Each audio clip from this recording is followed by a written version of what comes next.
listening to the Recovered Life Show. Look, I found this news article I love and it. this was right up your alley because I know you used to be in the hospitality business I when you did. got sober. And this is the Examiner, the San Francisco Examiner, I believe, put this out.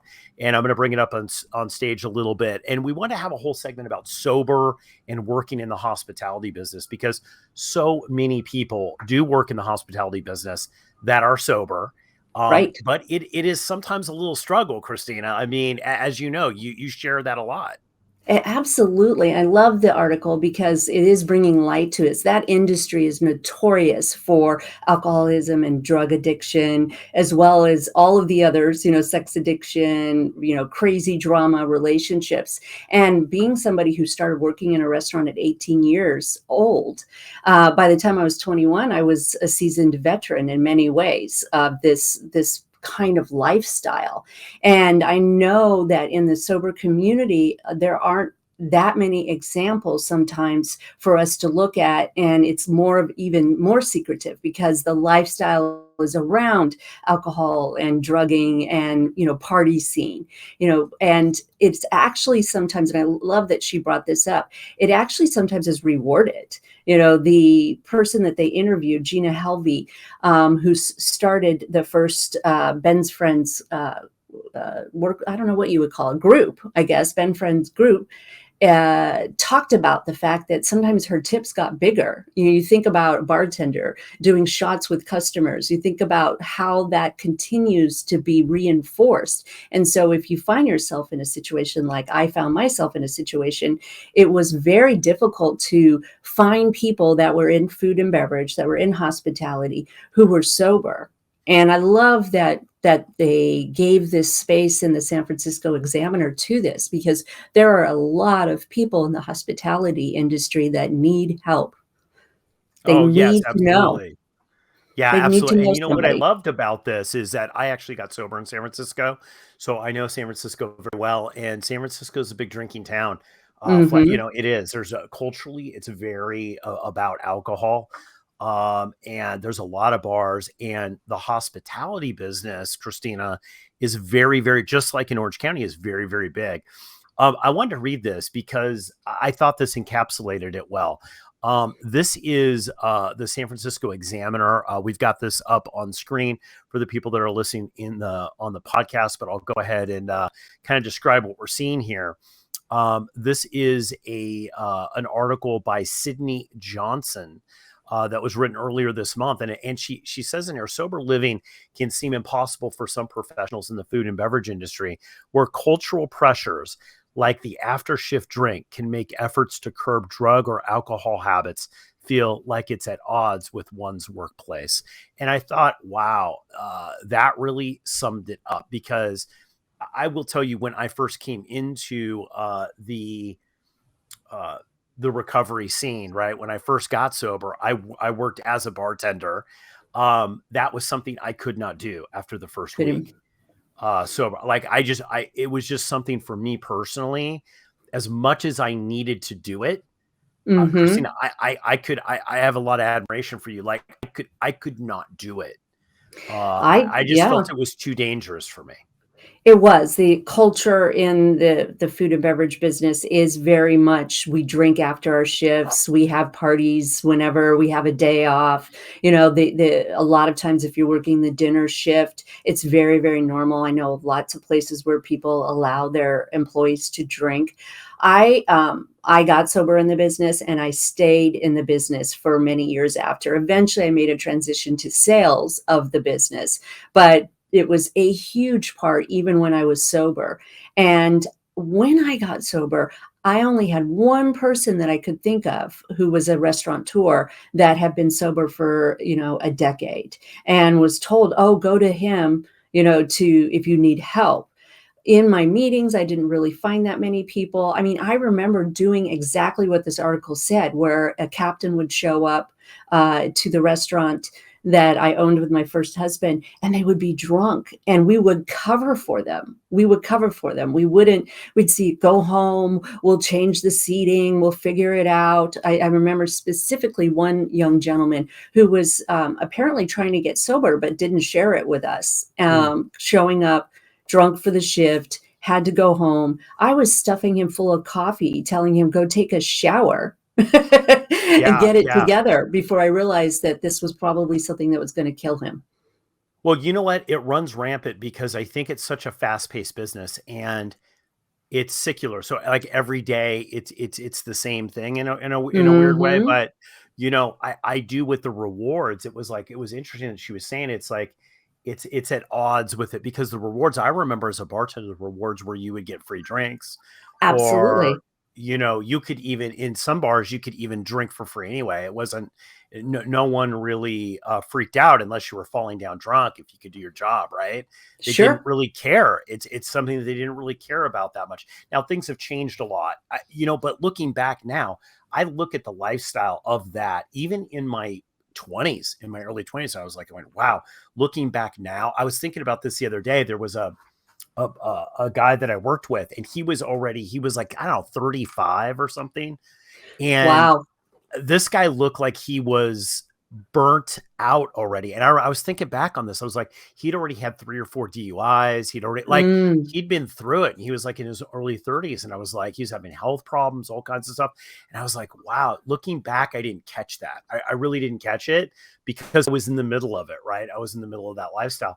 But it runs rampant there. And I think what's really great about this is that people who really like hospitality, they love serving, they Yes. can stay in that. And I know there's groups right now of sober bartenders Yes. that in the food and beverage industry, that's what they're like. There's whole bars where a majority of the people are sober.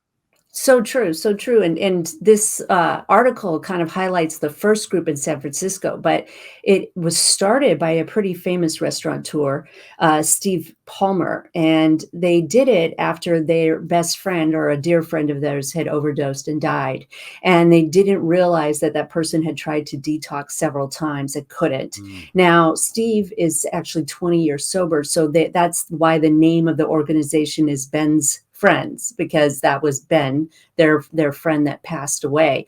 And their whole idea was they wanted people to know that there are lots of people in the hospitality business that understand the crazy hours, that understand the lifestyle, that want to stay in the business, don't want to be told you've got to get out of it, you've got to change your life, you've got to change your job, but don't exactly have that idea of becoming sober. You and I've talked about it.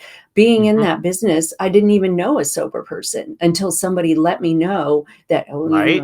Noel hasn't drank for 11 years. And it still wasn't even a full known secret. So when I read about this, they've already grown to 15 cities. I thought, this is amazing. They have online meetings at the hours that people who work a dinner shift or work a breakfast shift can attend. And that just makes it so much better, that you're going to have people that are like-minded, that understand the crazy part of the business, that aren't just going to say, oh, you got to quit your job. They will continue to help you stay sober. She, in fact, said that, and it was interesting based on our last segment, and that is Mm. Gina Helvey, that her dream was to own a restaurant. And once she owned her restaurant, nobody checked her, right? She started drinking because nobody said, hey, boss, you need to cut out. Hey, maybe this is a problem. Nobody felt like they could, so she kind of Well, got herself into that same situation where people around her wouldn't tell her the truth. exactly. And I totally see this, and why that would happen. And what's interesting about this is that, looking back on this now, I think the hard part with early sobriety and working in that business is that I have to be honest, and maybe I'm a slow learner, very, very. I did not know anyone who was sober when I got sober. Like literally, like I didn't. I mean, Right. to be honest with you. So, uh, but and the thing is that I think that I didn't have, and a lot of people that work in that business don't have a healthy relationship with alcohol. Like they No. always say, like, whether you're recovered or not, and I believe this, like people in recovery, it doesn't matter. I have decades of recovery. I do not have a healthy relationship with alcohol. I don't Right. think like everybody else. I don't like most people, Kristina, honestly. Like I was out the other day with some friends. They're not in recovery. They don't have an alcohol and drinking problem. They went. They were very excited about ordering a couple of cocktails with dinner. We had a great time. They stopped. They ate a little bit more. They went home. They went about Right. their lives. They're not, it's for them, it's entertainment. Like, hey, Sure. this is a breakout. It's like going to a movie. Like you go to a movie, you watch it. They're not obsessed with that, 5 days later, dressed up at work, like Lord of the Rings or something, right? After you've seen a movie on Friday night. But Right. this is alcoholism, right? And drug addiction. So it's like not the ability to not be able to put it down. I think later you realize the difference between, hey, look, my way that I view alcohol, like why would you leave a glass of wine? That still Ex baffles the shit out of me. Yes, totally. Like, why would anyone do this? And then, my normie friends and family will say, like, it's like, well, because I just don't want it. And I'm like going, so something's wrong with you, right? Like, Right. I don't, but now I understand the difference. It's like, well, my thinking's not like their thinking, right? They're not thinking Mhm. like this. So I think that you have to you need people around you. But the point of this, I was going to say, Kristina, is that one of the things that people go out on in early recovery, or just in recovery in general, are work issues, Mhm. relationship work. You talk about this. You do coaching on this a lot with people who have Yes. relationship issues, codependency issues at work, right?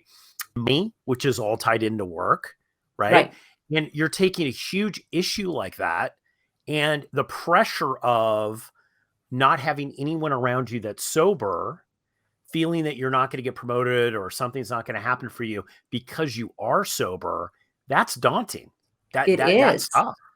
It is, and I'm not gonna lie, there were times when I was sober, and I am still sober, but when I was in the business where I felt a little prejudice from Mhm. other people, and I felt a little judged, knowing, like, we Sure. went out as I was a food and beverage director by the time, an assistant general manager, and so there was the exec team, and it was always part of a celebration, toasting, all of that, and there were definitely times where I felt like I was the other. And we talk about this in the holiday rescue Mm, about having a really hard inline and out time, going and saying what you need to see and leaving. Part of my yes. job at Yes. the end was to host big employee parties. And I remember I worked for a community that actually wasn't in the restaurant business, where they laughed off the debauchery of these employees when they went to the Christmas party, and had stories about the ambulances were called, and everybody thought it Mhm. was funny, and they weren't talking about the seriousness, and then they would stop talking around me because they knew that I was sober. And so there are definitely things that we have to navigate as sober people, no matter what industry you are in.